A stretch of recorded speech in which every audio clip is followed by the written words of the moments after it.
அன்பு நண்பர்கள் அனைவருக்கும் வணக்கம். வாழ்க வையகம், வாழ்க வளமுடன். காண கிடைக்காத தங்கம், தேட பெறாத வைரம், காதார பண்பாடும் குயில், களிப்பிலாடும் மயில், நடக்கும் பொன்வண்டு, நடமிடும் குழந்தை, சொல் நடைபெயலும் கவிஞன் என்று தமிழிலே விளையாடியிருப்பார் முன்னாள் முதல்வர் கருணாநிதி அவர்கள். அவர்கள் இன்று இருந்திருந்தால் தன்னுடைய கவிதை நடையிலே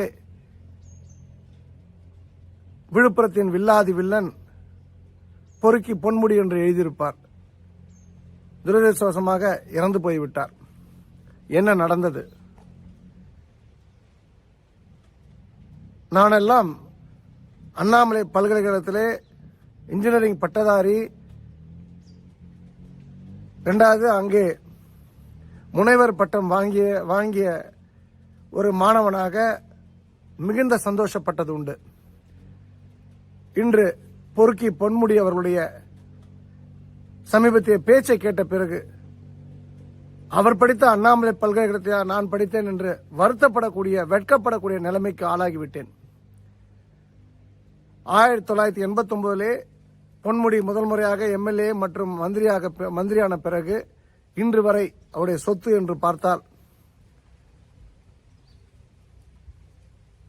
உலக பணக்கார வரிசையிலே முதல் 5 இடத்தில் வரக்கூடிய அளவிற்கு, கணக்கில் காட்டப்படாத அளவிற்கு பணம் இருக்கும். இருந்துவிட்டு போகட்டும். அவர் கிட்டத்தட்ட ஒரு குறுநில மன்னராக,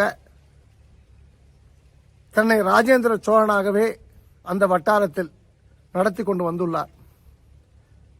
யாருக்கும் மரியாதை கிடையாது.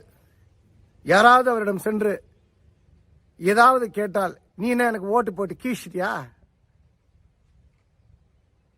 ஜாதிய அடிப்படையிலே எல்லோரிடம் பழகுவது, எல்லோரையும் மட்டம் தட்டுவது, அவமானப்படுத்துவது.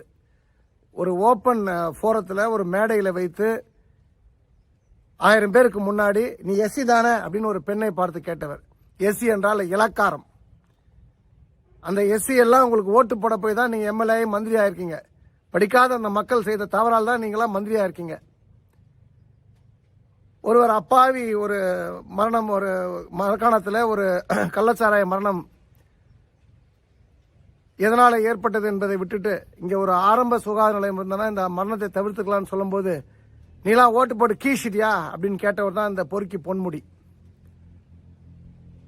இவங்க அம்மாவும் அப்பாவும் கிட்டத்தட்ட இவங்களுடைய தாத்தா மூதாதையர்கள்லாம் பார்த்தீங்கன்னா ஒரு 200 தலைமுறைகளாக விவசாயம் மட்டுமே செய்து கிட்டத்தட்ட 1 லட்சம் கோடி பணம் சம்பாதித்து, அதில் தான் தமிழ்நாட்டில் பஸ்களாக வாங்கி விட்டு அரசாங்கத்துக்கு சும்மா கொடுத்தது போல ஒரு பெண்மணி கேட்டபோது, ஓசி பஸ்ல போறீங்களே, இவங்க அப்பா விட்டு காசா? அப்படிலாம் வந்து பேசின அந்த பொன்முடியை நம்ம விட்டுட்டோம். அவருடைய அஜாக்கிரதை, அவருடைய முட்டாள்தனமான அரசியல் தலையீடுகள் எல்லா இடத்துலையும் இருந்ததுனால தான் சாத்தனூர் அணை இப்போது திறக்கப்பட்ட சமீபத்தில் அந்த வட்டாரத்து மக்களே பாதிக்கப்பட்டார்கள். இதெல்லாம் வந்து ஒரு பெரிய விஷயமாக யாரும் பார்க்கல. ஏன்னா எல்லாம் கடந்து போயிட்டாங்க. ஏன்னா எல்லாருக்கும் ப்ரியாரிட்டி வேற. ஆனால் நேற்று இரவு எனக்கு ஒரு வீடியோ செய்தி ஒருவர் அனுப்பியிருந்தார். அது பொன்முடி பேசிய வீடியோ. எந்த பொன்முடி? விழுப்புரம் மாவட்டத்தை சேர்ந்த பொறுக்கி பொன்முடி பேசிய வீடியோ. அந்த வீடியோல என்ன சொல்றாருன்னா, ஒரு விலை மாதிக்கிட்ட ஒருத்தர் போறார், அவருடைய உடல் சுகத்தை அனுபவிக்கணும்னு சொல்லிட்டு. அந்த விலை மாது கேட்கறாங்க, நீ சைவமா வைணவமான்ட்டு. உடனே உனக்கு புரியலையா? என்னடா 5 ரூபா 10 ரூபா பணம் கேட்டா நமக்கு புரியும். இவன் சைவமா வைணவமான்னு கேட்கறா. சைவனா இப்படி, வைணவனா இப்படியா. சைவனா பட்டை போடுவோம் இல்லையா, அதையும். வைணவனா வந்து நாமம் போடுவோம் இல்லையா, அதையும். அதாவது சைவம்னா படுக்கிறது தான், வைணவம்னா நிக்கிறது தான். அந்த விலமாது அவனுடன் எவ்வாறு உடலுறவு கொள்வது என்பதற்காக அந்த விஷயத்தை சொன்னதாகவும், நின்றால் 5 ரூபாயும் படுத்தால் 10 ரூபாயும் அப்படின்னு சொல்லிட்டு ஒரு விஷயத்தை பேசியிருக்காரு. மகளிர் ஒரு விலை மாதவியின் வீட்டுக்கு ஒருத்தன் போறான். போகும்போது அங்க அந்த அம்மா கேக்குது, நீ பார்த்து நீங்க சைவமா வைணவமா அப்படின்னு கேக்குது. அவனுக்கு ஒன்றும் புரியல. அவன் பணம் எவ்வளோ 5 கொடு 10 கொடுன்னு கேட்டான்னா ரைட்டு. என்னடா இங்க வந்திருக்கிறோம் நாம ஒரு விலை மாத வீட்டுக்கு, நம்மள வந்து சைவமா வைணவமான்னு கேக்குறாங்க அப்படின்னு கேட்டான். அந்த அம்மா சொல்லிச்சான், என்னம்மா ஒன்றும் புரியலையே அப்படின்ட்டான்.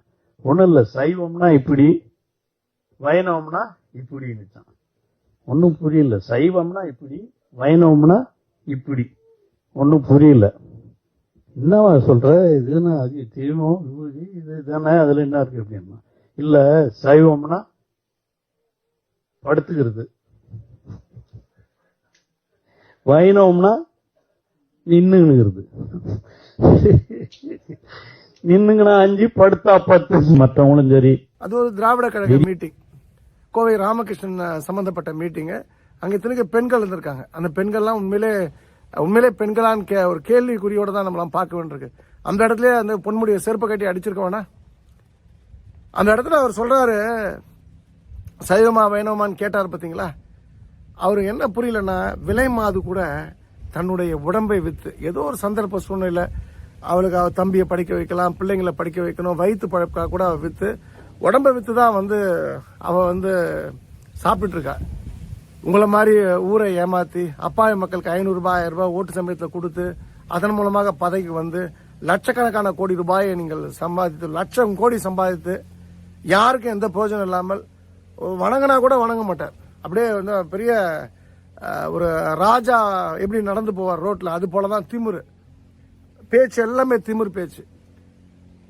இவர் சொல்றாரு, அந்த கலைஞர் கருணாநிதியை பத்தி முதல்ல சொன்னா வனவாசத்துல அவரை பத்தி எழுதியிருப்பாங்க.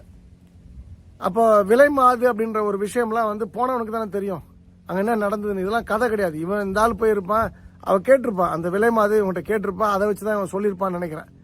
இவன் அதை சைவத்தையும் வைணவத்தையும் சேர்த்து இந்து மதத்தை அசிங்கப்படுத்துற மாதிரி சொல்லியிருப்பான். 5 ரூபாய்க்கும் 10 ரூபாய்க்கும் போன இடத்துல அந்த இடத்த இந்து மதத்தை கொச்சைப்படுத்துறதுக்காக 5 ரூபா 10 ரூபா போன பொன்முடி இந்த விஷயத்த சொல்றாரு அப்படின்னா, இந்துக்கள் எல்லாரும் விழித்துக் கொள்ளக்கூடிய நேரம் வந்தாகிவிட்டது. நம்பர் 1, இதுல கிறிஸ்தவர்களும் இஸ்லாமியர்களும் இது இந்துக்கான பிரச்சனை, நீங்க போயிடாதீங்க. இன்னைக்கு இந்துவை மட்டம் தட்டுறவன், இந்துவை அசிங்கப்படுத்துவான், நாளைக்கு உங்கள் மதத்தையும் அசிங்கப்படுத்துவான், அவமானப்படுத்துவான். இது நம்முடைய மதத்திற்கு எதிரான ஒரு விஷயம். அப்படின்னு இந்து மதத்துக்கு எதிரான விஷயம். நாம இதில் தலையிட வேண்டாம் என்று நீங்க போயிட்டீங்கன்னா நாளைக்கு உங்க அல்லாவையும் பேசுவாங்க, இயேசுவையும் பேசுவான்றதை புரிஞ்சுங்க. இவனெல்லாம் இந்த பூமியில வாழ்வதற்கே தகுதி இல்லாத ஆட்கள். இன்னைக்கு காலையில கனிமொழி அவர்கள் ஒரு எக்ஸ் ஒரு பதிவு வெளியிட்டாங்க எக்ஸ் தளத்துல. இவரை பேசுறது வன்மையா கண்டிக்கத்தக்கதுன்ட்டு உடனே ஒரு கட்சியோட துணை பொதுச்செயலாளர் எடுத்துட்டாங்க. அதெல்லாம் பத்தாது, இவரை இம்மிடியட்டாக உடனடியாக அமைச்சர் பதவியிலிருந்து நீக்கணும். 2வது, இவரெல்லாம் கட்சியெல்லாம் விட்டு நீக்கிடக்கூடாது. ஏன்னா நாளைக்கு விழுப்புரத்துக்கு வரும்போது நாமம் போட்டுட்டு பட்டை போட்டுட்டு எல்லாரும் கேள்வி கேட்கணும். அந்த தமிழக முதல்வர், திராவிட மாடல் முதலமைச்சர் ஸ்டாலின் அவர்களை ஒவ்வொருவரும் இனிமேல் விபூதி வைக்கும் போதும் நாமம் போடும் போதும் இந்த பொன்முடி பேசின விஷயத்தை ஞாபகம் வைத்துக் கொள்ள வேண்டும். நம்ம எவ்வளவு நாள் தான் இப்படி சூடு சொரணம் இல்லாம இருக்க போறோம்? இந்த பொறுக்கி பொன்முடியை உடனடியாக அமைச்சர் பதவி விட்டு நீக்கிட்டு, அதே போல அவனுடைய ஒரு மகன் கௌதம் சிகாமணி ஒரு மாவட்ட பொறுப்பாளர் இருக்கார், அது கிட்டத்தட்ட மாவட்ட செயலர், அவரையும் நீக்க வேண்டும். அவங்க பையன் இன்னொருத்த அசோக் சிகாமணி டிஎன்சி பிரசிடண்டா இருக்கா, அவனையும் நீக்க வேண்டும். இதெல்லாம் இவங்கெல்லாம் உழைச்சி சம்பாதிச்ச வந்த பதவி இல்லை, ஊரை ஏமாற்றி வந்த பதவி. பொன்முடியெல்லாம் இந்த பூமிக்கு பெரிய பாரம். பொன்முடி பேசின பேச்சு அருவருக்கத்தக்கது, வன்மையாக கண்டிக்கத்தக்கது. ஆகையால தமிழ்நாடு அரசு உடனடியாக ஏதாவது ஒரு இந்துக்களுக்கு ஒரு மன ஆறுதல் கொடுக்கக்கூடிய ஒரு விஷயம் பண்ணணும்னு ஆசைப்பட்டாங்கன்னா உடனடியாக பொன்முடியை அரசு பதவியிலிருந்து எடுக்கணும். அவர் இதுக்கப்புறம் எம்எல்ஏ சீட் கொடுக்க கூடாது. எல்லாத்துக்கும் மேலாக அவங்களுடைய 2 பசங்களுக்குள்ள பதவியும் பறிக்கப்பட வேண்டும். அந்த குடும்பம் ஒட்டுமொத்தமாக நிராயுதபாணியாக இந்த தமிழ்நாட்டை நின்று எல்லார்ட்டையும் செருப்படி வாங்கக்கூடிய நாளை உருவாக்கக்கூடிய விஷயத்தை இந்துக்களாகிய நாம் எல்லாம் சேர்ந்து பண்ணணும். திரும்பவும் நாம இதையும் கடந்து போயிட்டோம். வைரமுத்து எப்படி ஆண்டாளை அசிங்கப்படுத்தின போது நாம கடந்து போனோமோ அதே போல இப்பவும் கடந்து போயிட்டோம்னா நாமெல்லாம் உயிர் வாழவே தகுதியற்ற ஆட்கள். தயவு செய்து உங்க எல்லோருமே, எல்லா மதத்தை சேர்ந்தவங்களுக்கும் கேட்கிறேன், இங்க எந்த மதத்தையும் யாரையும் தாக்கக்கூடாது அப்படின்றது தெளிவா இருக்கணும். அப்ப எல்லோருமே வன்மையாக கண்டிக்கணும். எல்லோருமே இந்த உங்களோட கண்டனத்தை உங்களுக்கு எப்படிலாம் எந்த அளவுக்கு அதை தெரிவிக்க முடியுமோ, எந்த மீடியால தெரிவிக்க முடியுமோ, எந்த அளவுக்கு தெரிவிக்க முடியுமோ தயவுசெய்து தெரிவிக்கவும். விழுப்புரத்தை சேர்ந்த பொறுக்கி பொன்முடிக்கு வாக்களித்த மக்கள் தயவுசெய்து சிந்தித்து அடுத்த முறை பொன்முடிக்கு டெபாசிட் கிடைக்கக்கூடாது, போட்டி போடணும், டெபாசிட் கிடைக்கக்கூடாது என்பதை நான் இந்த இடத்துல வலியுறுத்துகின்றேன். பொன்முடியை கண்டித்து இமிடியட்டாக ஆளுநரையும் ஜனாதிபதியையும் சந்திக்க வேண்டும் என்ற ஒரு விஷயத்தையும் நான் சார்ந்த இயக்கத்தின் மூலமாக வலியுறுத்திருக்கின்றேன். நாமும் எல்லோரும் ஒன்றாக கைகோர்த்து விழுப்புரத்தை சேர்ந்த விலைமாதுகளுடனே இருக்கக்கூடிய பொன்முடியை நாம் அனைவருமே கண்டிக்க வேண்டிய நேரம் இது.